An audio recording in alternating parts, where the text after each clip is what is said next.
Now, we're also watching a major legal challenge playing out in the Ontario Court of Appeal.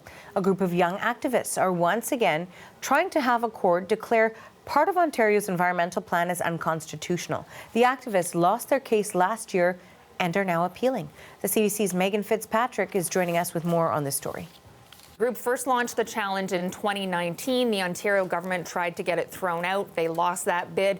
Then the case was heard in court in 2022. And the group of young people challenging the Ontario government were at that time aged 15 to 27. They are backed up by the environmental group EcoJustice.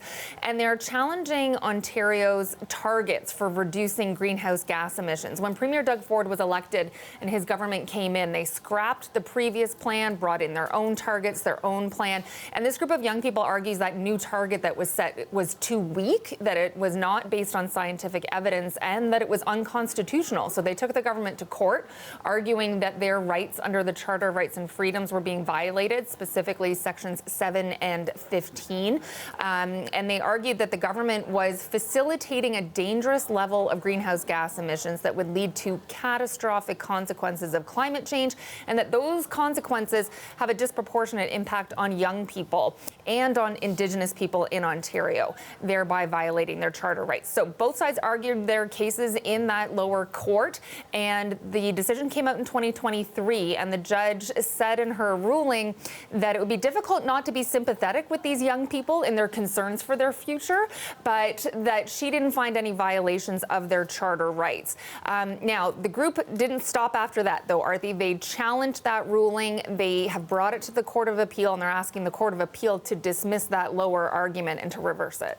Now, you are following the legal proceedings for us. What's happened so far in court? Yeah, it just got underway a few minutes ago, started at 10 a.m., and it's starting with the lawyers for the group of young people making their arguments. And in his opening remarks, the lawyer saying that the Ontario government is not only not helping address climate change, that the government's actually making things worse is their position, that these targets for reducing greenhouse gas emissions are hindering, not helping address the risks of climate change. And he argued that their position is that not only is it bad policy, it's unconstitutional and putting Ontario on a path to climate disaster, he said in his opening remarks. So they'll be making their position known for about the next 2 hours or so. Then all of the groups that are acting as interveners in this case, and there are a lot of them, will be making their arguments. Groups like the Canadian Civil Liberties Association, a number of health organizations and other environmental groups, interveners in this case. And then we'll hear from the government lawyers after that. The hearing is expected to last today and tomorrow. That is the CBC's Megan Fitzpatrick reporting.